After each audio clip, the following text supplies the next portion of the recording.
The bell above Murphy's pawn shop door chimed as Detective Maria Rodriguez stepped inside, the musty smell of old electronics and forgotten treasures filling her nostrils. She had been working cold cases for 15 years, but nothing had prepared her for the call she received that morning. "You said you found something related to the Tommy Morrison case?" she asked the elderly shop owner, who was nervously fidgeting behind the counter. Murphy nodded, his weathered hands trembling slightly as he reached beneath the register. "Been sitting in my safe for 3 weeks now.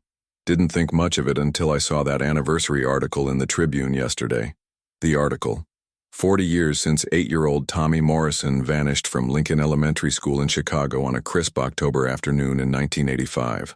40 years of unanswered questions, sleepless nights, and a family torn apart by grief and uncertainty. Murphy placed a small plastic evidence bag on the counter. Inside was a baseball card, a 1985 Topps Dwight Gooden rookie card, pristine condition except for one detail that made Detective Rodriguez's breath catch in her throat. Written in a child's careful handwriting across the bottom in blue ballpoint pen were the words, "Tommy Morrison, 3rd grade, room 12.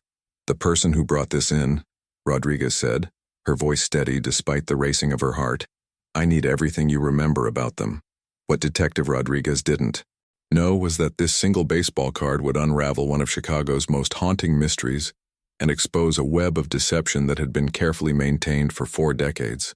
The discovery would force her to question everything she thought she knew about missing children cases and confront a truth so disturbing that it would change not only the Morrison family forever, but also challenge the very foundations of trust within their tight-knit community.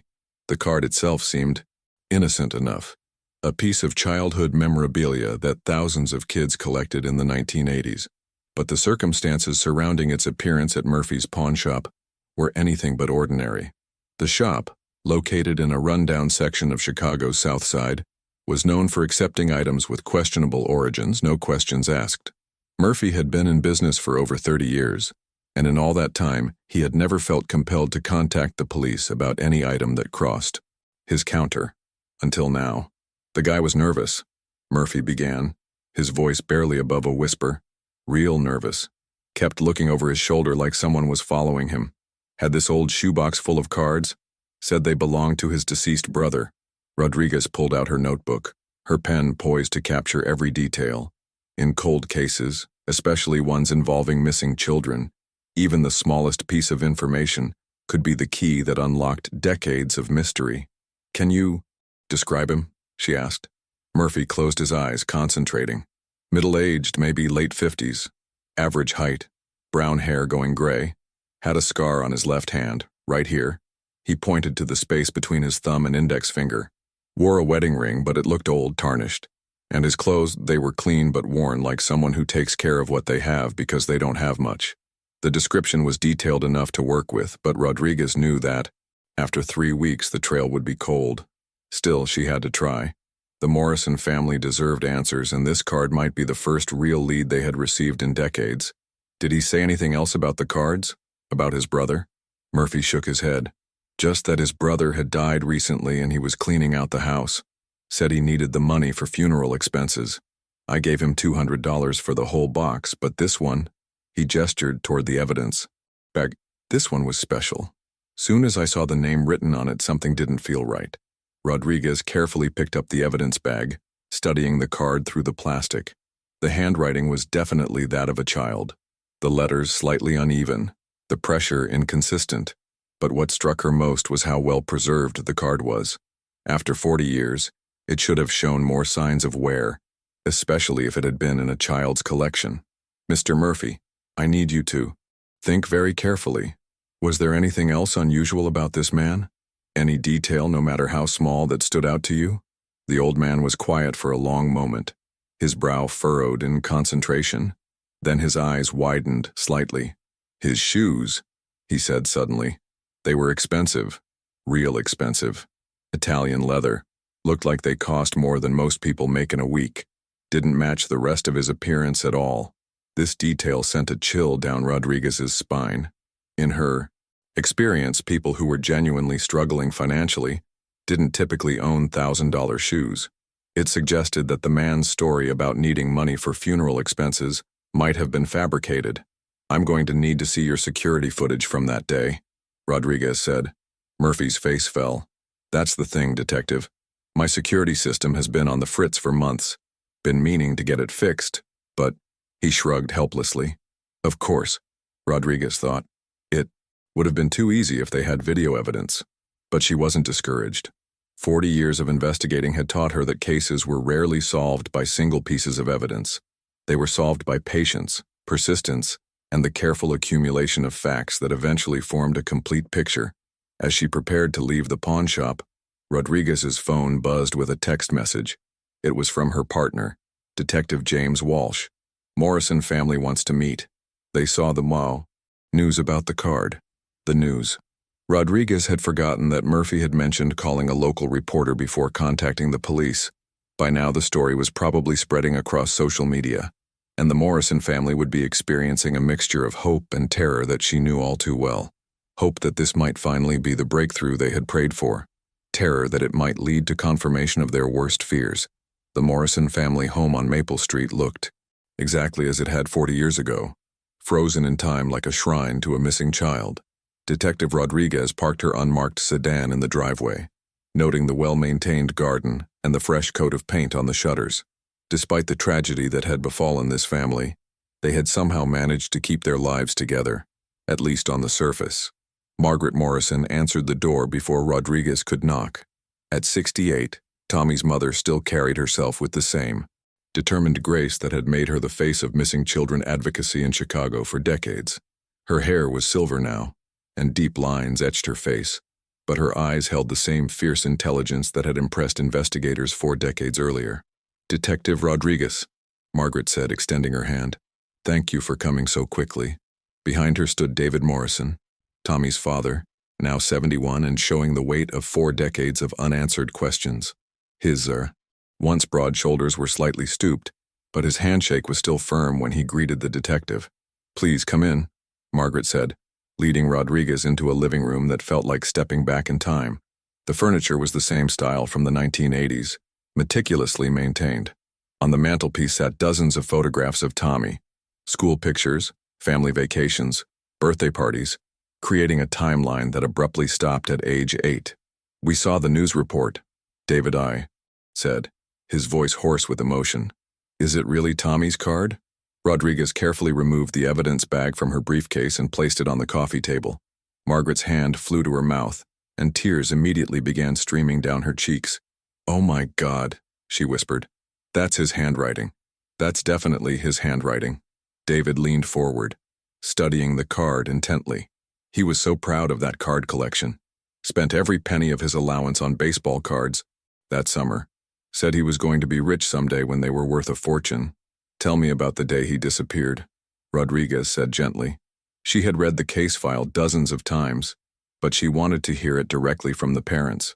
Sometimes, after decades of reflection, people remembered details that hadn't seemed important at the time. Margaret took a shaky breath. October 15th, 1985. It was a Tuesday. Tommy had been excited all week because he had gotten a new Dwight Gooden card, this card, and he wanted to show it to his friend Michael after school. Michael Patterson, David added. They were best friends, lived just 3 blocks away.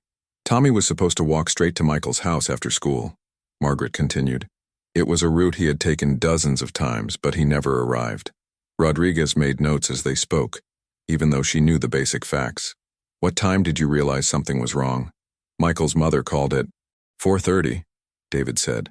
Asked if Tommy was sick because he hadn't shown up for their planned playdate. That's when we knew. The initial search had been massive. Police, volunteers, search dogs, helicopters. The entire community had mobilized to find Tommy Morrison. But despite hundreds of interviews and thousands of man-hours, no trace of the boy had ever been found. No witnesses, no physical evidence, no credible leads. In all these years, Rodriguez asked, has anyone ever contacted you claiming to have information about Tommy? Margaret and David exchanged a look that spoke of shared pain and countless false hopes. Oh yes, Margaret said bitterly. Psychics, con artists, people claiming they saw him in other states. We followed up on every single lead, no matter how far-fetched. We traveled to California, Florida, Texas. Anywhere someone claimed to have seen a boy who might be Tommy. But nothing ever panned out, David added. After a while, you learn to recognize the signs of someone who's just trying to get attention or money. Rodriguez understood. Missing children cases attracted all kinds of people with questionable motives. The Morrison family had probably been victimized dozens of times by individuals who preyed on their desperation. What about Tommy's teacher, Mrs. Henderson? Is she still alive? She passed away about 10 years ago, Margaret said. But we stayed in touch with her until the end. She never forgot. Tommy. Every year on the anniversary, she would send us a card. And the other children in his class? Most of them moved away over the years, David said. A few still live in the area. Michael Patterson became a lawyer, actually. Still practices here in Chicago. Rodriguez made a note to contact Michael Patterson. Childhood friends often remember details that adults missed, and after 40 years, he might be willing to share information that he had been too scared or confused to reveal as an 8-year-old. I need to ask you both a difficult question, Rodriguez said carefully. In the weeks and months before Tommy disappeared, did you notice any changes in his behavior? Was he scared of anyone? Did he mention any adults who made him uncomfortable? Margaret shook her head immediately. We've been asked that question 1,000 times over the years. Tommy was a happy, outgoing child. He wasn't afraid of anyone. If something had been bothering him, he would have told us. But David hesitated and Rodriguez caught the subtle pause. Mr. Morrison, is there something you remember? David looked at his wife, then back at Rodriguez. There was one thing. Probably nothing, but about a week before he disappeared, Tommy asked me if it was okay to keep secrets from grown-ups. Margaret turned to stare at her husband. You never told me that. I didn't think it was important at the time, David said defensively. Kids ask questions like that all the time. I told him that some secrets were okay, like surprise birthday parties, but that he should never keep secrets about things that made him uncomfortable. What did he say to that? Rodriguez asked. He just nodded and went back to playing with his cards. I thought maybe he was planning some kind of surprise for Margaret's birthday, which was coming up in November. This was new information, and Rodriguez felt the familiar tingle of excitement that came with discovering a potential lead. A child asking about keeping secrets from adults was often a red flag, especially in cases involving predators. Did Tommy mention any new adults in his life around that time? A coach? A tutor? A neighbor? Both parents shook their heads, but Rodriguez could see that David was troubled by the memory he had just shared. There's something else, Margaret said suddenly. I don't know if it's related, but about 2 weeks after Tommy disappeared, we started getting hang-up calls. They would call at all hours of the day and night, but when we answered, no one would speak. How long did this go on? About 6 months, David said. The police traced the calls, but they came from different payphones around the city, never the same one twice. Rodriguez felt another piece of the puzzle clicking into place. Hang-up calls to the families of missing children were sometimes made by the perpetrators, who derived psychological satisfaction from the families' continued suffering. I want you both to think very carefully, Rodriguez said. During those 6 months of hang-up calls, did you ever hear anything in the background? Traffic? Music? Voices? Margaret closed her eyes, concentrating. There was one call. I remember because it was on Christmas Eve. When I answered, I could hear children laughing in the background, and there was music playing, like carnival music. The detail sent chills down Rodriguez's spine. Christmas Eve, 1985. Would have been exactly 2 months and 9 days after Tommy's disappearance. If the caller was indeed the person responsible for Tommy's disappearance, the sound of children laughing suggested that he might have had access to other children. Mrs. Morrison, this is very important. Do you remember what time that call came in? It was late, Margaret said. Maybe 10 or 11 at night. I remember because David and I had just finished wrapping presents for... Her voice trailed off as she realized what she had been about to say. They had been wrapping presents for the child who would never come home to open them. The next morning, Detective Rodriguez sat in her car outside Lincoln Elementary School, studying the building where Tommy Morrison had spent his last normal day. The school had been renovated several times since 1985, but the basic structure remained the same. She could picture 8-year-old Tommy walking out those front doors, his backpack bouncing against his small frame, completely unaware that he was about to vanish from the world. Her phone rang, interrupting her thoughts. It was her partner, Detective Walsh. "I've got some interesting information about that pawn shop," Walsh said without preamble. "Murphy's pawn shop has been flagged by our financial crimes unit 3 times in the past 5 years for suspicious transactions." "What kind of transactions?" "High-value items being sold for cash. No questions asked. Nothing they could prove was stolen, but the pattern was suspicious enough to warrant monitoring." Rodriguez wasn't surprised. Pawn shops that operated in gray areas often attracted people who needed to convert stolen or questionable items into untraceable cash. "Any chance Murphy is lying about the man who brought in the cards?" "I don't think so," Walsh said. "I ran a background check on him. He's clean, and he's been cooperative with police in the past. If anything, I think he's scared.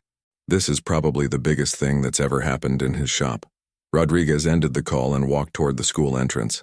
She had an appointment with the current principal, Dr. Sarah Williams, who had agreed to help her access any records that might still exist from 1985. The school's interior had been completely modernized, with bright colors and state-of-the-art technology that would have seemed like science fiction to Tommy Morrison. Dr. Williams met Rodriguez in the main office, a woman in her 50s with kind eyes and a no-nonsense demeanor. "I've pulled everything we have from 1985, Dr. Williams said, leading Rodriguez to a conference room where several boxes of files were stacked on the table. Most of the records from that era are stored off-site, but these are the personnel files and incident reports from Tommy's school year. Rodriguez opened the first box and began sorting through the documents. Teacher evaluations, disciplinary reports, maintenance logs, the mundane paperwork that documented the daily life of an elementary school 40 years ago. "What can you tell me about the security procedures in 1985? Rodriguez asked. Dr. Williams shook her head. "Very different from today. No cameras, no controlled access, no visitor badges. Parents and community members could walk in and out of the building freely. It was a more trusting time. Any incidents involving strangers on campus? Not that I can find in these records. But you have to understand, what we would consider suspicious today might not have raised any red flags back then." Rodriguez continued sorting through the files until she found Tommy's class roster for the 1985-86 school year. 23 students, including Tommy Morrison and Michael Patterson. She made note of all the names, planning to track down as many of the former students as possible. In the teacher files, she found the personnel record for Mrs. Eleanor Henderson, Tommy's third-grade teacher. The woman had been 52 years old in 1985, with 28 years of teaching experience. Her evaluations were consistently excellent, and there were no disciplinary actions in her file. But there was something else that caught Rodriguez's attention. In the maintenance logs for October 1985, there was an entry dated October 10th, just 5 days before Tommy's disappearance. Someone had reported a broken lock on one of the exterior doors. "Dr. Williams, do you know anything about this maintenance request?" Rodriguez showed her the entry. The principal studied the document. That would be the door that leads from the playground to the back parking lot. It's been replaced several times over the years, but it's always been a security concern because it's not visible from the main office. Was it repaired? Dr. Williams flipped through more pages. According to this, the work order was completed on October 16th, the day after. Tommy disappeared. Rodriguez felt her pulse quicken. A broken exterior door that wasn't visible from the main office, left unrepaired for nearly a week. It would have provided easy access for someone who wanted to enter the school undetected. "I need to see that door," Rodriguez said. They walked through the school's corridors, past classrooms full of children who were the same age Tommy had been when he vanished. The sound of their laughter and chatter created a bittersweet soundtrack as Rodriguez imagined Tommy walking these same halls 4 decades earlier. The door in question was located at the end of a hallway that led to the playground. Even today, it was somewhat isolated from the main flow of foot traffic. In 1985, with less security awareness and fewer staff members monitoring the building, someone could have easily used this entrance without being noticed. Who would have known about the broken lock? Rodriguez asked. The custodial staff? Certainly. The principal at the time. Probably some of the teachers who used this door to access the playground.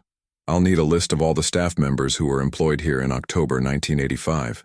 Back in the conference room, Dr. Williams helped Rodriguez compile a comprehensive list of everyone who had worked at Lincoln Elementary during Tommy's final semester. Teachers, administrators, custodians, cafeteria workers, substitute teachers, anyone who would have had regular access to the building. As Rodriguez reviewed the list, one name jumped out at her: Robert Chen, custodian. According to his personnel file, Chen had been hired in September 1985, just 1 month before Tommy's disappearance. He had worked at the school for only 6 months before quitting abruptly in March 1986. "Do you have a forwarding address for Robert Chen?" Rodriguez asked. Dr. Williams checked the file. No forwarding address. According to his termination paperwork, he said he was moving out of state for family reasons. Rodriguez made a note to run a background check on Robert Chen. In her experience, people who took jobs shortly before a crime and then left shortly afterward often warranted closer scrutiny. Her phone buzzed with a text message from Walsh. "Found Michael Patterson. He's agreed to meet with us this afternoon." As Rodriguez prepared to leave the school, Dr. Williams handed her a photograph from the 1985 yearbook. It showed Mrs. Henderson's 3rd grade, class 23 smiling children arranged in 3 rows. Tommy Morrison stood in the back row, his gap-toothed grin and unruly brown hair making him instantly recognizable from the missing person posters that had once covered the city. But it wasn't Tommy that caught Rodriguez's attention. It was the man standing behind the children, partially visible in the background of the photograph. According to the caption, it was Robert Chen, the custodian who had started working at the school just 1 month before Tommy's disappearance. The man in the photograph was middle-aged with brown hair and average height, and on his left hand, clearly visible even in the grainy yearbook photo, was what appeared to be a scar between his thumb and index finger. The same scar that Murphy had described on the man who had sold him Tommy's baseball card. Michael Patterson's law office occupied the 15th floor of a gleaming downtown Chicago high-rise, a far cry from the modest neighborhood where he and Tommy Morrison had once ridden bicycles and traded baseball cards. At 48, Michael had built a successful career in corporate law, but Detective Rodriguez could see the weight of unresolved childhood trauma in his eyes the moment she and Detective Walsh entered his office. "I've been expecting this call for 40 years, Michael said, gesturing for the detectives to sit in the leather chairs facing his mahogany desk. "Every time I see a news story about a cold case being solved, I wonder if it might finally be Tommy's turn." Rodriguez placed the evidence bag containing the baseball card on Michael's desk. His reaction was immediate and visceral.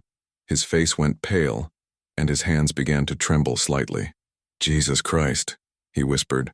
"That's really his card. I remember when he got it. He was so excited he could barely contain himself." "Tell us about that day," Walsh said gently.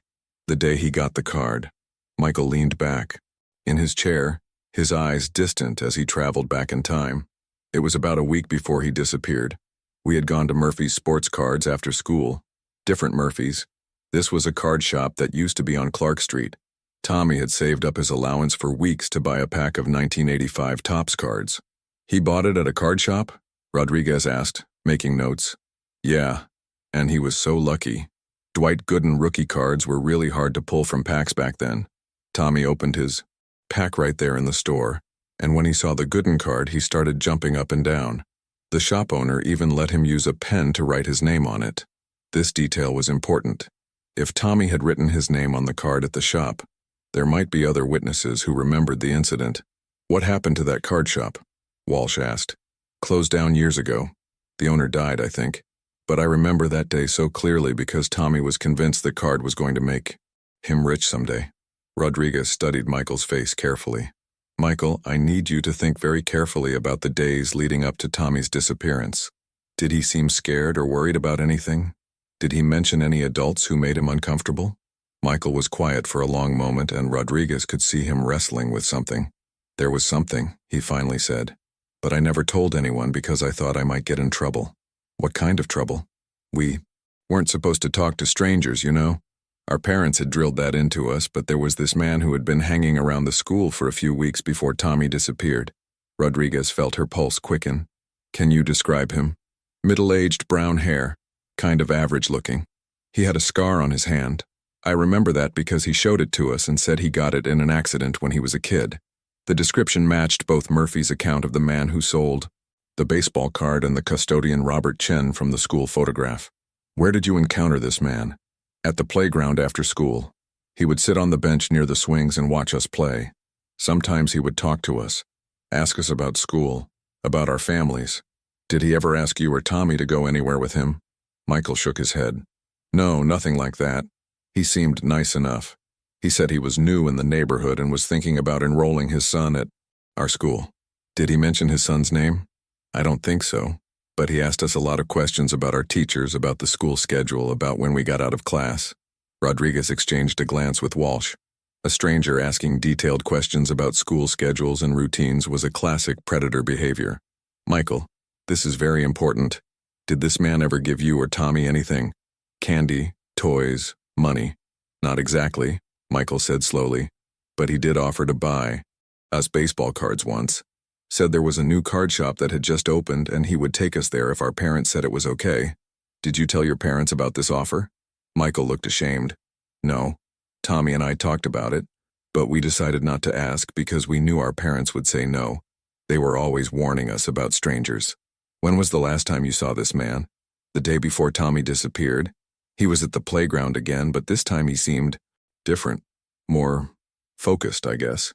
He kept watching Tommy specifically, and when Tommy went to get a drink from the water fountain, the man followed him. Did you see them talking? Yeah, but I couldn't hear what they were saying. When Tommy came back, I asked him what the man wanted, but Tommy just said it was nothing important. Rodriguez felt pieces of the puzzle beginning to align. A stranger who had been grooming children for weeks, asking detailed questions about their routines, and showing particular interest in Tommy Morrison in the days before his disappearance. Michael, I know this is difficult, but I need you to think about Tommy's behavior in those final days. Did he seem excited about anything? Worried about anything? He was excited about showing me his new baseball card collection. He had been organizing all his cards and wanted to bring them to my house so we could trade. But what? The day he disappeared, when he didn't show.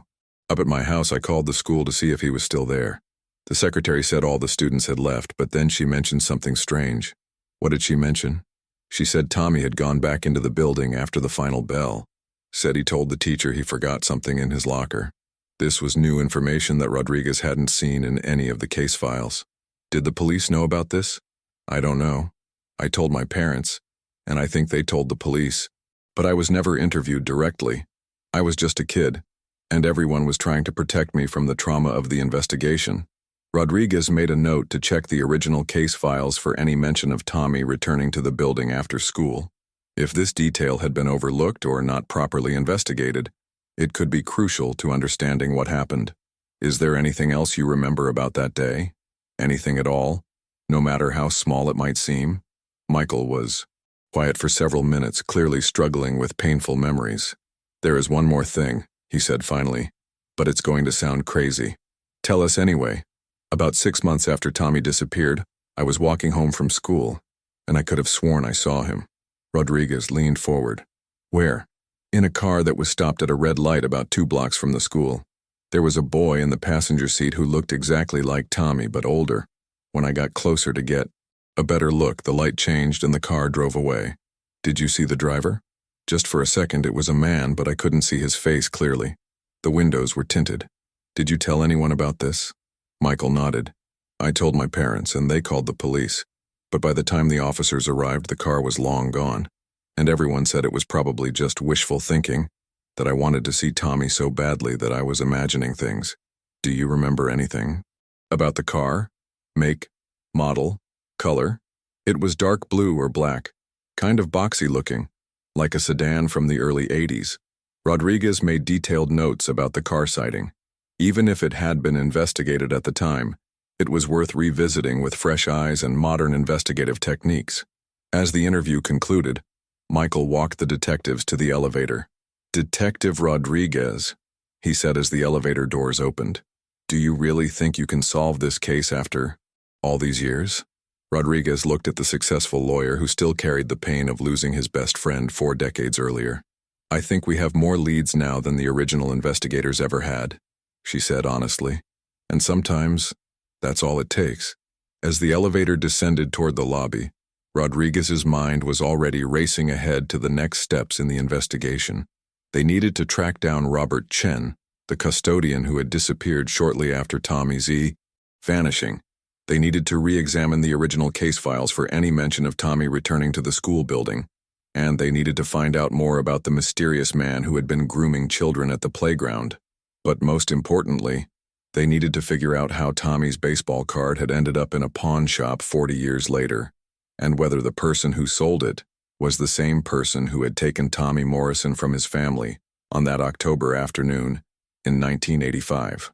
The Chicago Police Department's cold case unit occupied a basement level of the main precinct building, a maze of filing cabinets and storage boxes that contained the unresolved mysteries of decades past. Detective Rodriguez had spent countless hours in these archives, but today felt different. Today she was hunting for specific details that might have been overlooked in the original Tommy Morrison investigation. Detective Walsh emerged from behind a towering stack of boxes, dust, covering his jacket and a thick manila folder in his hands. "Found it," he announced, dropping the folder onto Rodriguez's desk with a satisfying thud. "The complete Tommy Morrison case file. Took some digging, but it's all here."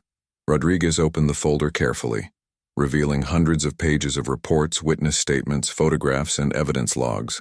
The investigation had been thorough for its time, but she was looking at it with the benefit of 40 years of advances in criminal psychology and investigative techniques. "Look at this," Walsh said, pointing to a witness statement dated October 16, 1985, the day after Tommy's disappearance. Mrs. Helen Kowalski, the school secretary, reported that Tommy Morrison returned to the building after dismissal on October 15th. Rodriguez read the statement carefully. According to Mrs. Kowalski, Tommy had approached her desk around 3:45 p.m., 15 minutes after the final bell, and said he needed to retrieve something from his locker. She had given him permission and watched him walk down the hallway toward the third-grade classrooms. "Did she see him leave?" Rodriguez asked. Walsh flipped through more pages. "That's the problem. She got distracted by a phone call and didn't see him exit the building. When the janitor locked up at 5:30 p.m., he assumed all the students had gone home." "The janitor," Rodriguez said, her pulse quickening. "Was that Robert Chen?" Walsh checked the report. "No. This was the head custodian, a man named Frank Kowalski, Mrs. Kowalski's husband. But look at this." He handed Rodriguez another document, a staff schedule for October 15, 1985. According to the schedule, Robert Chen had been assigned to clean the third-grade wing that afternoon, which meant he would have been in the same area where Tommy was last seen. "We need to find Robert Chen," Rodriguez said, "and we need to find him today." While Walsh began running database searches for Robert Chen, Rodriguez continued reviewing the case file. The original investigators had done extensive interviews with Tommy's classmates, teachers, and neighbors, but she noticed that several potential witnesses had never been contacted. One name that stood out was Maria Santos, a cafeteria worker who had been employed at the school in 1985. According to the staff records, Maria had worked the late shift on October 15th, which meant she would have been in the building when Tommy returned for his forgotten item. Rodriguez found Maria's contact information in the current school directory. Amazingly, she was still employed at Lincoln Elementary after nearly 40 years. "Maria Santos?" Rodriguez said when the woman answered her phone. "This is Detective Rodriguez with the Chicago Police Department. I'm calling about the Tommy Morrison case." There was a long pause on the other end of the line. "I wondered when someone would finally call me," Maria said quietly. "I've been waiting 40 years to tell someone what I saw that day." Rodriguez felt her heart skip a beat. "What did you see, Mrs. Santos?" "I was cleaning the cafeteria when I heard voices in the hallway. It was after hours, so I looked out to see who was there. I saw little Tommy Morrison talking to a man I didn't recognize." "Can you describe the man?" "Middle-aged, brown hair, wearing work clothes. He had some kind of scar on his hand. I noticed it because he kept gesturing while he talked." The description matched Robert Chen perfectly. "What were they talking about?" "I couldn't hear everything, but the man was asking Tommy about his baseball cards. He said something about having some rare cards in his car that Tommy might want to see." Rodriguez gripped the phone tighter. "Did Tommy go with him?" "That's what I've been trying to tell someone for 40 years, Maria said, her voice breaking. "I saw them walking toward the back exit together. The man had his hand on Tommy's shoulder and Tommy was carrying his backpack." "Mrs. Santos, why didn't you report this to the police in 1985? "I tried," Maria said, frustration evident in her voice. "I called the police station 3 times in the weeks after Tommy disappeared, but every time I called they said the detectives were busy and would call me back. No one ever did." Rodriguez felt a surge of anger at the investigative failures that had allowed crucial evidence to go unreported for 4 decades. But she pushed her emotions aside and focused on getting as much information as possible from Maria. Did you see what kind of car the man was driving? A dark blue sedan, parked near the back entrance. It was older, maybe from the late 70s or early 80s. The description matched Michael Patterson's account of the car he had seen 6 months later. Mrs. Santos, would you be willing to work with a police sketch artist to create a composite of the man you saw? Of course, Maria said immediately. I've never forgotten his face. I see it in my nightmares sometimes. After ending the call with Maria Santos, Rodriguez felt a mixture of excitement and frustration. They now had an eyewitness who could place Tommy Morrison with a suspicious adult on the day of his disappearance, but the lead was 40 years old, and the suspect had vanished without a trace. Walsh looked up from his computer screen. I've got some information on Robert Chen, but it's not good. News. What did you find? Robert Chen died in a car accident in Nevada in 1987, about 2 years after Tommy's disappearance. But here's the interesting part. He was using a false identity. Rodriguez stared at Walsh. What do you mean? The real Robert Chen died in San Francisco in 1983. Someone stole his identity and used it to get the job at Lincoln Elementary. We have no idea who this person really was. The revelation hit Rodriguez like a physical blow. Their prime suspect had been operating under a false identity, which meant he had been planning something criminal from the moment he took the job at Tommy's school.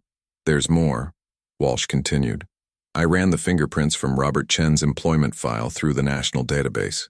They came back with a match to a man named William Hartley, who had a record for child endangerment in California in 1982. Child endangerment?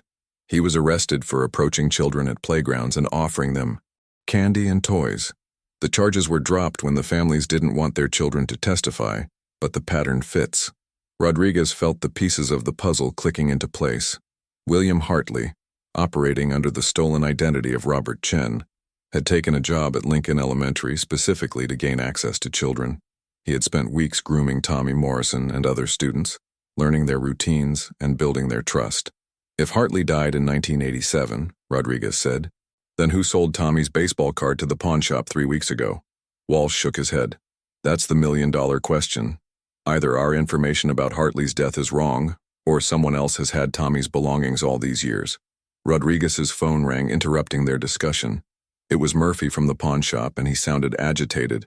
Detective Rodriguez, you need to get down here right away, Murphy said.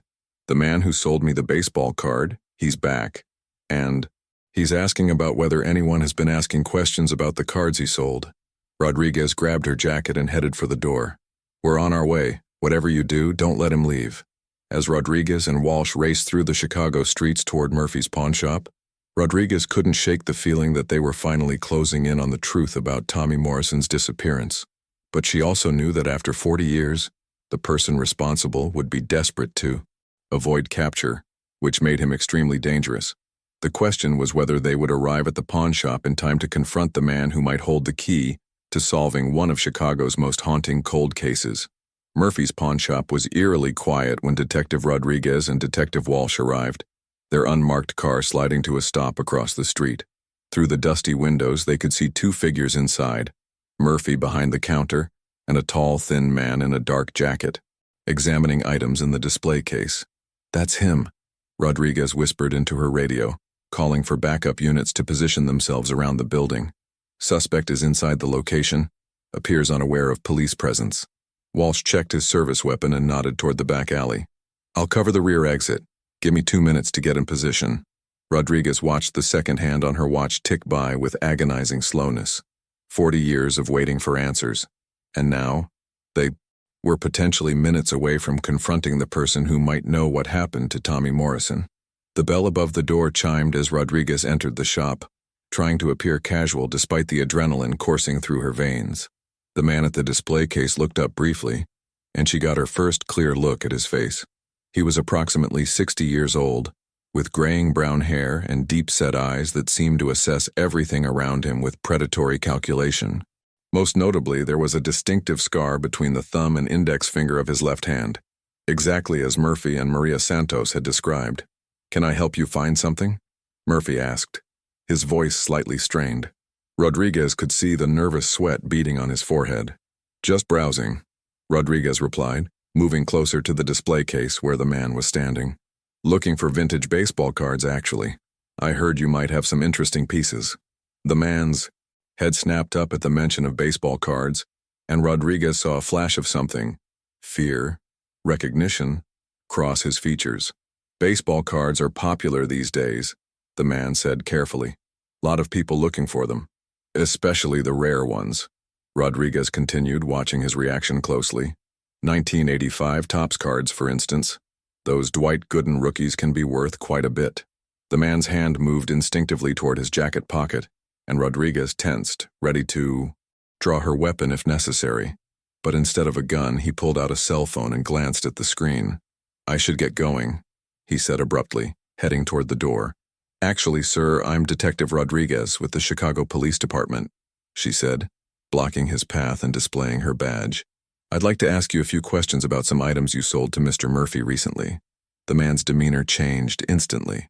The casual browsing customer disappeared, replaced by someone who clearly understood he was in serious trouble. "I don't know what you're talking about," he said, but his voice lacked conviction. "Baseball cards," Rodriguez said firmly. "Specifically a 1985 Topps Dwight Gooden rookie card with Tommy Morrison 3rd grade, room 12 written on it." The man's face went pale, and Rodriguez knew they had their suspect. "I want a lawyer," he said. "That's your right," Rodriguez replied. "But first, I need to know your name." The man hesitated for a moment, clearly debating whether to run or cooperate. "David Hartley," he said finally. Rodriguez felt her pulse quicken. Hartley, the same last name as William Hartley, the man who had been using Robert Chen's identity at Lincoln Elementary. "David Hartley," she repeated. "Any relation to William Hartley?" The man's composure cracked completely. "He was my brother," he whispered. Detective Walsh entered through the front door, having circled around from the back alley when he heard Rodriguez make contact with the suspect. "David Hartley, you're under arrest in connection with the disappearance of Tommy Morrison," Rodriguez said, producing her handcuffs. "You have the right to remain silent." As she read him his Miranda rights, Rodriguez's mind was racing with questions. If William Hartley had died in 1987, how had his brother David come to possess Tommy's baseball card? Had David been involved in the original crime, or had he simply inherited his brother's possessions? The ride to the police station was conducted in silence, with David Hartley staring out the window and refusing to respond to any questions. But Rodriguez could see the internal struggle playing out on his face. The weight of carrying a terrible secret for nearly 4 decades was finally taking its toll. At the station, Rodriguez and Walsh placed David in interview room 2, a sterile space with gray walls and a metal table that had witnessed countless confessions over the years. "David," Rodriguez began once they were seated, "I know this is difficult, but we need to talk about your brother William and what happened to Tommy Morrison." David looked up for the first time since his arrest, and Rodriguez was surprised to see tears in his eyes. "I've been waiting for this day for 40 years, he said quietly. "Part of me is actually relieved that it's finally over." "Tell us what happened," Walsh said gently. David took a shaky breath and began to speak. "William was sick," he said. "I knew it, but I didn't know how sick until it was too late. He had been obsessed with children for years, but I thought it was just, I don't know, I thought maybe he would get help." "When did you first learn about Tommy Morrison?" Rodriguez asked. "The night it happened. William called me around midnight, completely panicked. He said there had been an accident, that a boy had been hurt, and he needed my help." Rodriguez and Walsh exchanged glances. An accident? Or was David trying to minimize his brother's culpability? What kind of help did he need? He wanted me to help him dispose of evidence, personal belongings mainly. He said the police would be looking for them, including the baseball cards. David nodded miserably. There was a whole collection. William said the boy had been showing them off at school, talking about how valuable they were. He thought if the cards disappeared, it would look like a robbery gone wrong. "Where did this happen, David? Where did William take Tommy?" David was quiet for a long moment, and Rodriguez could see him wrestling with the final, terrible truth. "There's an old warehouse district on the south side," he said finally. "William had been using an abandoned building there as a place to take children." Rodriguez felt her stomach turn. "How many children, David?" "I don't know." David said, his voice breaking. I never wanted to know. But Tommy wasn't the first. The revelation that Tommy Morrison might have been one of multiple victims sent a chill through the interview room. Rodriguez realized they weren't just dealing with a single kidnapping case. They were potentially looking at a serial predator who had operated undetected for years. David, I need you to tell me exactly where this warehouse is located. I can show you, David said. But detective, you need to understand something. William didn't just kill that boy and dump his body. Somewhere. He kept him. Rodriguez stared at David, not sure she had heard correctly. What do you mean he kept him? The warehouse had a basement.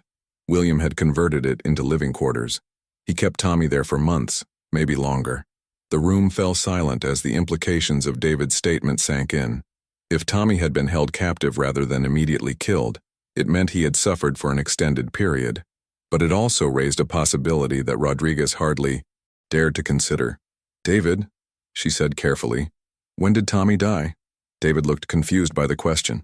Die? Detective? I don't think you understand. Tommy Morrison didn't die in that warehouse. Rodriguez felt the world shift around her. What are you saying? I'm saying that when William died in that car accident in Nevada in 1987, Tommy Morrison was still alive. The silence in interview room 2 stretched for what felt like an eternity as Detective Rodriguez processed David Hartley's bombshell revelation. Tommy Morrison. Alive? After 40 years of assuming the worst, the possibility that he might have survived his kidnapping seemed almost too incredible to believe. David, Rodriguez said, her voice carefully controlled, I need you to explain exactly what you mean. If Tommy was still alive when your brother died, what happened to him? David Hartley looked older than his 60 years, the weight of decades of guilt etched into every line of his face. William had been planning to leave Chicago for months before he took Tommy. He had this fantasy about starting over somewhere else, maybe California or Nevada, and he wanted to take the boy with him. As his son? Walsh asked, incredulous. William was delusional, David continued. He convinced himself that he was rescuing these children from bad situations, that he could give them better lives. He had false documents prepared, birth certificates, school records, everything needed, to create a new identity for Tommy. Rodriguez felt a mixture of hope and horror. If Tommy had been given a new identity, he might still be alive somewhere, possibly unaware of his true origins. What name did William give him? Timothy Hart. William's plan was to become Thomas Hart, Tommy's adoptive father. He had been working on the identity theft for months, stealing documents and creating a paper trail. And you helped him with this? David's face crumpled with shame. I drove them to Nevada. William said if I didn't help, he would hurt Tommy. I thought maybe if I got them far away from Chicago, William would eventually let the boy go. But that's not what happened. No. William rented a house in a small town outside Las Vegas and enrolled Tommy in school as Timothy Hart. For almost 2 years, they lived as father and son. Rodriguez tried to imagine the psychological trauma that 8-year-old Tommy Morrison must have endured. Torn from his family, given a new identity, and forced to live with his kidnapper while pretending to be grateful for his rescue. How do you know all this, David? William called me every few weeks. He was proud of how well Tommy was adapting to his new life. He said the boy had stopped asking about his real family and was calling him Dad. The Stockholm Syndrome implications were heartbreaking. A young child, completely dependent on his captor for survival, would naturally begin to form psychological bonds as a coping mechanism. What happened when William died in the car accident? That's when everything fell apart, David said. William was driving drunk, crashed into a tree on a desert highway. He died instantly. And Tommy? He was in the car too, but he survived. Broken ribs, concussion, but alive. The problem was the authorities in Nevada had no idea who he really was. Rodriguez leaned forward. What do you mean? All of Timothy Hart's identification documents were fake, but they were good fakes. As far as the Nevada authorities knew, Timothy Hart was William's legally adopted son, and now he was an orphan who needed to be placed in the foster care system. The full scope of the tragedy was becoming clear. Tommy Morrison had survived his kidnapping, only to be lost in the bureaucratic maze of the foster care system under a false identity. David, this is crucial. Do you know what happened to Tommy after he entered foster care? I tried to keep track of him for a while, David admitted. I felt responsible, you know. I had helped create this situation. And He was placed with a family named the Johnsons in Henderson, Nevada. Nice people, from what I could tell. They had been trying to adopt for years. Rodriguez's mind was racing. If Tommy had been adopted by the Johnsons, there would be records, paper trails, a way to find him. David, I need you to think very carefully. Do you remember the Johnsons' first names? Their address? Anything that could help us locate them? Robert and Linda Johnson. They lived on Sunset Drive in Henderson. I remember because I drove by their house once, just to see if the boy looked happy. Did he? David nodded slowly. He was playing in the front yard with another boy. I think the Johnsons had other children. He looked normal, like a regular kid. When was the last time you had any information about Tommy's whereabouts? 1989, maybe 1990. After that, I lost track. I figured it was better that way. Let him have a normal life without any connection to what William had done. Rodriguez stood up and began pacing the small interview room. If Tommy Morrison was still alive, he would now be 48 years old. He might have a family of his own, a career, a completely different life built on the foundation of a stolen identity. David, there's something I still don't understand. If you lost track of Tommy in 1990, how did you end up with his baseball card collection? David looked uncomfortable. When William died, the Nevada police released his personal effects to me as his next of kin. There were boxes of stuff, clothes, books, and yes, Tommy's baseball cards. You kept them all these years? I didn't know what to do with them. I couldn't throw them away. They were the only connection to Tommy's real identity. But I couldn't keep them in my house either. They were like evidence of what we had done. So you stored them somewhere? In a storage unit. For 35 years, I paid the rent on a storage unit just to keep those boxes locked away. What changed? Why did you decide to sell the cards now? David's voice dropped to barely above a whisper. I'm dying, Detective, pancreatic cancer. The doctors say I have maybe 6 months left. The revelation explained David's willingness to finally tell the truth. Facing his own mortality, he had decided to unburden himself of the secret he had carried for 4 decades. I thought if I sold the cards anonymously, maybe someone would recognize them and start asking questions. Maybe Tommy's family would finally get some answers. Rodriguez sat back down across from David. David, I need you to understand something. What you and your brother did destroyed an entire family. Tommy's parents spent 40 years not knowing whether their son was alive or dead. His sister grew up without her brother. His best friend has carried guilt about not being able to save him. I know, David said, tears streaming down his face. I've thought about that family every single day for 40 years. That's why I finally decided to sell the cards. I wanted them to know the truth. The truth is that Tommy Morrison might still be alive. The truth is that he was alive the last time I had any information about him. Whether he's still alive now, I don't know. Rodriguez looked at Walsh, who had been taking detailed notes. Throughout the interview, they had gone from investigating a 40-year-old murder case to potentially locating a kidnapping victim who might still be alive. David, we're going to need you to provide us with every detail you can remember about the Johnsons, about the house in Henderson, about anything that might help us locate Tommy. I'll tell you everything I know, David promised. But Detective, there's something else you need to understand. What's that? If Tommy Morrison is still alive, he has no idea who he really is. As far as he knows, his name is Timothy Hart. His parents died when he was 10 years old, and he was raised by adoptive parents in Nevada. The psychological implications were staggering. How do you tell a 48-year-old man that his entire life has been built on a lie? That the family he thinks died in a car accident is actually still alive and has been searching for him for 4 decades? We'll cross that bridge when we come to it, Rodriguez said. Right now our priority is finding him. As the interview concluded and David Hartley was processed into the Cook County jail system, Rodriguez felt a mixture of excitement and trepidation. They had potentially solved one of Chicago's most famous cold cases, but they had also opened up a new set of challenges that would require delicate handling. The first step would be contacting the authorities in Nevada to begin searching for records related to Timothy Hart and the Johnson family. Then they would need to prepare the Morrison family for the possibility that their son might still be alive. But as Rodriguez walked out of the police station into the Chicago evening, she couldn't shake the feeling that the most difficult part of this case was still ahead of them. The Henderson Police Department in Nevada was a modern facility that bore little resemblance to the small-town sheriff's office it had been in 1987. Detective Rodriguez and Detective Walsh had flown to Las Vegas the morning after David Hartley's confession, and now they sat across from Detective Maria Gonzalez, a veteran investigator who specialized in cold cases and missing persons. "I've pulled everything we have on the Hart case from 1987, Detective Gonzalez said, spreading several manila folders across the conference table. "It's not much, but there are some interesting details." Rodriguez opened the first folder and found herself looking at a photograph of a 10-year-old boy with sandy brown hair and green eyes, the same eyes she had seen in Tommy Morrison's school pictures from Chicago. "This is Timothy Hart," Gonzalez continued, "taken at the hospital after the car accident that killed his supposed father, William Hart." "Any indication that the authorities suspected the boy's identity was false?" Walsh asked. "None whatsoever. William Hart had done an excellent job creating their new identities. Birth certificates, school records, even medical records going back several years.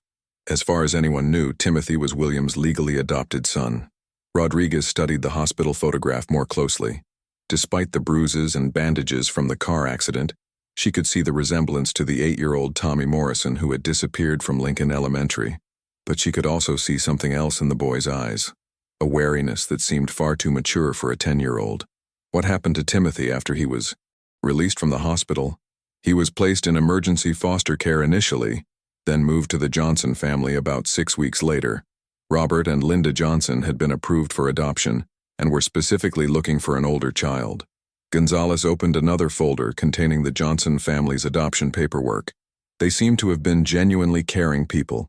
Robert was an electrician, Linda was a teacher. They had been trying to have children for years before deciding to adopt. Do we know if the adoption was finalized? Yes, in 1988. Timothy Hart legally became Timothy Johnson. Rodriguez felt a surge of hope. If Timothy had been legally adopted, there would be a clear paper trail to follow. "Detective Gonzalez, do you have current contact information for the Johnson family?" "That's where things get complicated," Gonzalez said with a frown. "Robert Johnson died of a heart attack in 2003. Linda remarried in 2005 and moved to Arizona.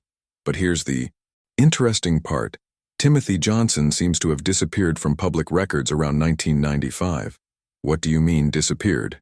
"No tax records, no employment history, no address changes filed with the post office. It's like he just vanished." Walsh leaned forward. "Could he have changed his name again?" "Possibly. Or he could have moved out of state, maybe even out of the country. Without knowing what name he might be using, it's almost impossible to track him." Rodriguez felt her optimism beginning to fade. They had come so close to finding Tommy Morrison, only to discover that he had vanished again, this time as an adult. "What about Linda Johnson?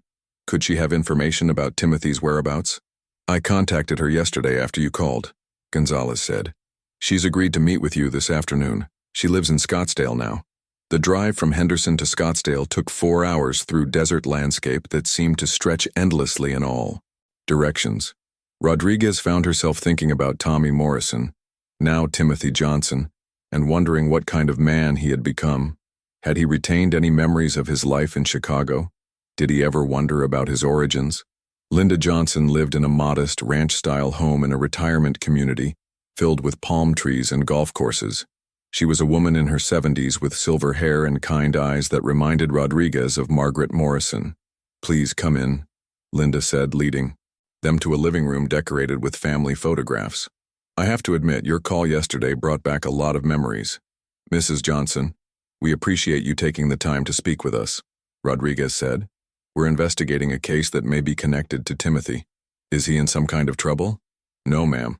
We believe Timothy may actually be the victim of a crime that occurred when he was a child." Linda's expression grew concerned. "What kind of crime?" Rodriguez chose her words carefully. "We have reason to believe that Timothy's original identity may have been stolen, and that he was separated from his biological family under false pretenses." "You mean he was kidnapped?" "That's what we're trying to determine. Can you tell us about Timothy when he first came to live with you?" Linda settled back in her chair, her eyes taking on a distant look. "He was such a sweet boy, but so damaged. The social worker told us his father had died in a car accident, but Timothy seemed to carry more trauma than you'd expect from just losing a parent." "What kind of trauma?" "Nightmares, mostly. He would wake up screaming about wanting to go home, but when we asked him about his home with his father, He would get very quiet and withdrawn. Rodriguez exchanged glances with Walsh. The nightmares could have been Tommy Morrison's subconscious mind trying to remember his real family. Did he ever mention anything specific about his life before the accident? Sometimes he would talk about a woman he called Mama Margaret and a girl named Susie. We assumed they were relatives who had died, maybe in the same accident that killed his father. Rodriguez felt her heart skip a beat. Margaret Morrison and Susan Morrison, Tommy's mother and sister. Mrs. Johnson, this is very important. Did Timothy ever mention anything about Chicago? Or about a school called Lincoln Elementary? Linda looked surprised. How did you know about that? Yes, he used to have nightmares about a school. He would cry and say he needed to get back to school because his friend Michael was waiting for him. Michael Patterson, Tommy's best friend who had been waiting for him outside Lincoln Elementary on the day he disappeared. Mrs. Johnson, we believe Timothy is actually a boy named Tommy Morrison who was kidnapped from Chicago in 1985. Linda's hand flew to her mouth. Oh my God. Are you saying that for all those years his real family was looking for him? Yes, ma'am. They never stopped looking. Tears began streaming down Linda's face. That poor boy. And his poor family. All those years of not knowing. Can you tell us what happened to Timothy after he grew up? We've lost track of him in the mid-1990s. Linda wiped her eyes and took a shaky breath. Timothy was always a troubled young man, despite our best efforts to help him. He struggled in school, had difficulty forming relationships. When he turned 18, he became very interested in finding out about his past. Did he hire a private investigator? No, but he spent hours at the library, researching genealogy websites, trying to piece together his family history. Of course, everything he found was false because of the fake documents. When did you last see him? 1995. He had just turned 23. He came to visit us and said he was planning to travel, to try to find some answers about his past. He seemed more hopeful than I had. Seen him in years. Did he say where he was planning to go? Linda nodded slowly. He said he was going back to Chicago. He had found some kind of clue that made him think his answers were there. Rodriguez felt a chill run down her spine. If Timothy Johnson had returned to Chicago in 1995 to search for his past, he would have been looking for traces of Timothy Hart, not Tommy Morrison. He would have had no way of knowing his real identity. Mrs. Johnson, did Timothy stay in contact with you after he left for Chicago? For a while. He called every few months to let us know he was okay. But the calls became less frequent, and eventually they stopped altogether. When was the last time you heard from him? Christmas of 1997. He called to wish us a Merry Christmas and said he was doing well, that he had found work and was starting to build a life for himself. Did he mention what kind of work? Something with computers, I think. He had always been good with technology. Rodriguez made a note to check employment records for computer-related businesses in Chicago during the late 1990s. Mrs. Johnson, do you have any photographs of Timothy from when he was older? Of course. Linda stood up and retrieved a photo album from a bookshelf. Here he is at his high school graduation. The photograph showed a young man of 18 with the same green eyes and sandy brown hair, but now Rodriguez could clearly see the resemblance to the Morrison family. The bone structure, the shape of his face, it was unmistakably Tommy Morrison, aged 13 years. And here's the last picture I have of him, taken just before he left for Chicago. The final photograph showed Timothy Johnson at 23, standing next to a packed car with a determined expression on his face. He looked like a man on a mission, ready to finally uncover the truth about his past. Mrs. Johnson, I need to ask you something, and I want you to think very carefully before you answer. In all the years you knew Timothy, did he ever mention anything that might help us locate him now? A favorite place, a hobby, anything that might give us a clue about where he might be? Linda was quiet for a long moment, studying the photographs in the album. There was one thing, she said finally. Timothy was obsessed with baseball. Not playing it, but the history of it. He collected baseball cards and memorized statistics. He used to say that baseball was the one thing that felt familiar to him, like a connection to something he couldn't quite remember. Rodriguez thought about the baseball card that had started this entire investigation. Tommy Morrison's 1985 Topps Dwight Gooden rookie card. Did he have a favorite team? The Chicago Cubs. He said something about them felt like home. As Rodriguez and Walsh drove back toward Las Vegas that evening, They both felt the weight of how close they were to solving this case, yet how far they still had to go. So we know that Timothy Johnson, Tommy Morrison, returned to Chicago in 1995, Walsh said. The question is, what happened to him after that? And whether he's still there, Rodriguez added. If he's been living in Chicago under the name Timothy Johnson for the past 30 years, there should be some record of him, unless he changed his name again, or unless something happened to him. The possibility that Tommy Morrison had survived his kidnapping only to meet with foul play as an adult was too tragic to contemplate, but Rodriguez knew they had to consider all possibilities. As their plane lifted off from McCarran International Airport the next morning, Rodriguez looked down at the Nevada desert and thought about the journey that had brought Tommy Morrison from a small boy in Chicago to a confused young man searching for his identity in the vast American West. Now it was time to bring him home. The Chicago Public Library's genealogy section was bustling with activity on the Tuesday morning when Detective Rodriguez and Detective Walsh arrived to begin their search for Timothy Johnson. If Tommy Morrison had indeed returned to Chicago in 1995 to research his past, the library would have been one of his most likely starting points. We're looking for records of anyone who might have been researching the name Timothy Hart or Hart family genealogy in the mid-1990s, Rodriguez explained to the head librarian, Mrs. Chen, a woman in her 60s who had worked at the library for over 30 years. That's a very specific request, Mrs. Chen said, adjusting her glasses. We do keep sign-in logs for the genealogy computers, but records from that far back would be in storage. This is part of a missing persons investigation, Walsh added. It's quite urgent. Mrs. Chen nodded and disappeared into the back office, returning 20 minutes later with several dusty boxes. These are the sign-in logs from 1995 through 1998. If someone was doing regular genealogy research, their name should appear multiple times. Rodriguez and Walsh spent the next 3 hours going through handwritten logs, looking for any variation of Timothy Hart, Timothy Johnson, or even Tommy Morrison. It was tedious work, made more difficult by the fact that many of the entries were barely legible. Here, Walsh said suddenly, pointing to an entry dated September 15, 1995. T. Johnson, researching Hart family, Chicago area. Rodriguez leaned over to look at the entry. The handwriting was neat and careful, and the signature matched several other entries over the following months. Look at this, Rodriguez said, finding another entry. October 3, 1995. Same signature, but this time he's researching Morrison family, Lincoln Elementary School area. They had found him. Timothy Johnson had indeed returned to Chicago and had somehow made the connection between his false identity as Timothy Hart and his real identity as Tommy Morrison. The microfilm archives in the library's basement revealed the moment of truth.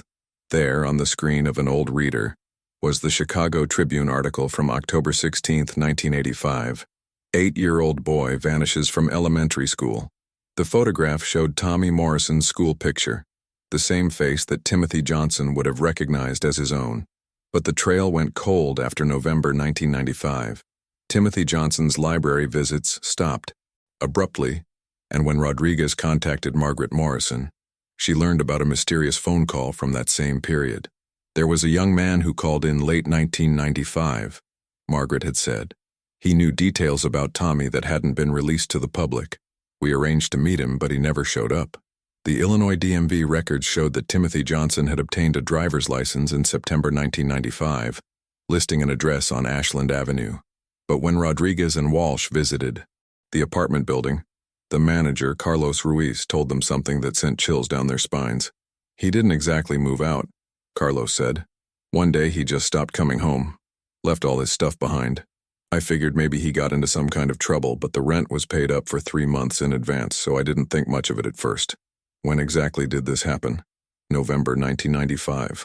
I remember because it was right around Thanksgiving, the same time Timothy Johnson had been scheduled to meet the Morrison family. Rodriguez felt the pieces of the puzzle clicking into place, but the picture they formed was darker than she had hoped. Timothy Johnson, Tommy Morrison, had discovered his true identity and had reached out to his family, but something had prevented him from completing that reunion. The investigation took a dramatic turn when Walsh discovered that David Hartley had made several trips to Chicago in late 1995, according to his credit card records. The dates coincided exactly with Timothy Johnson's disappearance. He found out, Rodriguez said grimly. Somehow Hartley learned that Timothy had discovered the truth. The confrontation with Hartley in the Cook County Jail was unlike anything Rodriguez had experienced in her 20-year career. When presented with the evidence of his trips to Chicago and Timothy's disappearance, Hartley's carefully constructed facade finally cracked. "You don't understand," he screamed, his face contorting with rage and desperation. "He was going to ruin everything. I gave him a good life. I saved him from that broken family. Where is he, David?" Rodriguez demanded. "Where is Tommy Morrison?" Hartley's shoulders sagged, and for the first time since his arrest, he looked like the broken old man he truly was. "Lincoln Park," he whispered. "Near the zoo. There's a maintenance shed behind the old carousel." The excavation began at dawn on a cold December morning. The Chicago Police Department's forensic team worked methodically, carefully removing decades of accumulated earth and debris from behind the abandoned maintenance shed that Hartley had described. Margaret Morrison stood at the police barricade, flanked by Susan and Michael Patterson, watching as investigators slowly uncovered what remained of her son. After 40 years of hoping, praying, and never giving up, she was finally going to bring Tommy home. "We've found something," called out Dr. Sarah Kim, the forensic anthropologist leading the excavation. The remains were those of a young adult male, approximately 23 years old at the time of death. Along with the bones, investigators found a wallet containing Timothy Johnson's driver's license, and something that made Margaret Morrison collapse to her knees in grief and relief: a small plastic bag containing baseball cards, including the 1985 Topps Dwight Gooden rookie card that had started this entire investigation. Tommy Morrison had kept his most treasured possessions with him until the very end. The forensic evidence confirmed what everyone already knew in their hearts. Timothy Johnson was Tommy Morrison, and he had been murdered by David Hartley in November 1995, just days before he was supposed to reunite with his family. The trial of David Hartley became a media sensation, drawing national attention to the case that had captivated Chicago for 4 decades. Hartley was convicted of kidnapping, murder, and a host of other charges. At 72 years old, he was sentenced to life in prison without the possibility of parole. But for the Morrison family, the trial was secondary to the closure they had finally achieved. Tommy Morrison was laid to rest on a sunny spring morning in Graceland Cemetery, surrounded by hundreds of people whose lives had been touched by his story. Margaret Morrison, now 78 years old, placed a single baseball card on his casket, a 1985 Topps Dwight Gooden rookie card, identical to the one that had led to his discovery. "He never stopped trying to come home," she said through her tears. "Even after all those years, even when he didn't remember us, some part of him knew where he belonged." Susan Morrison, now a mother of 3, spoke at the funeral about the brother she had lost and found again. "Tommy was 8 years old when he was taken from us, but he was 23 when he tried to come home. In those 15 years, he grew up to be exactly the kind of man we always knew he would become: brave enough to search for the truth, determined enough to never give up, and loving enough to want to reunite with the family he barely remembered."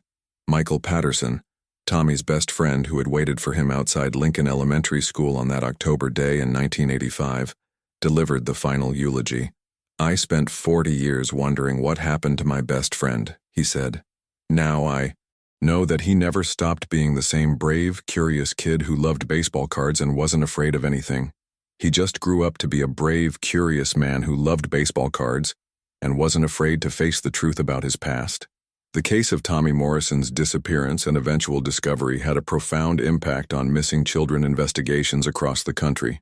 The Morrison family established a foundation dedicated to helping other families of missing children, using advanced DNA technology and genealogy research to solve cold cases. Detective Rodriguez was promoted to lieutenant and became the head of the Chicago Police Department's cold case unit. She kept a photograph of Tommy Morrison on her desk, not the 8-year-old school picture that had haunted the investigation for so long, but a computer-generated image of what he might have looked like as an adult, based on the remains found in Lincoln Park. The pawnshop owner, Murphy, became an unlikely hero in the story. His decision to contact the police about the suspicious baseball card sale had finally brought justice to a case that might otherwise have remained unsolved forever. He donated the reward money from the Morrison family to the National Center for Missing and Exploited Children. David Hartley died in prison 18 months after his conviction, taking with him any remaining secrets about his crimes. But his death brought little satisfaction to those who had been affected by his actions. The real victory was in the reunion of Tommy Morrison with his family, even if it came 40 years too late. On the first anniversary of Tommy's funeral, Margaret Morrison returned to Lincoln Park with a new baseball card, a 2025 Chicago Cubs rookie card, featuring a young player who reminded her of her son. She placed it at the base of the memorial tree that had been planted in Tommy's honor. "I know you're finally home now," she whispered to the wind. "And I know you're probably already teaching the angels how to trade baseball cards." The story of Tommy Morrison serves as a reminder that some mysteries are never truly solved until the very end, and that love and determination can overcome even the darkest of circumstances. It also stands as a testament to the power of small objects, like a child's baseball card, to carry the weight of memory and hope across decades of separation and loss. In the end, Tommy Morrison did make it home. It just took him 40 years to get there. The case files were finally closed on December 15, 2025, exactly 40 years and 2 months after 8-year-old Tommy Morrison had vanished from outside Lincoln Elementary School. But his story would live on, inspiring other families to never give up hope and reminding investigators that every piece of evidence, no matter how small, might be the key to bringing someone home. As Detective Rodriguez locked away the last of the case files, she thought about the journey that had brought them all to this moment, from a suspicious pawnshop transaction to the discovery of a young man's remains in Lincoln Park. It had been a long and difficult road, but justice had finally been served. Tommy Morrison was home at last. Note: this story is entirely fictional. Any resemblance to real persons, places, or events is purely coincidental.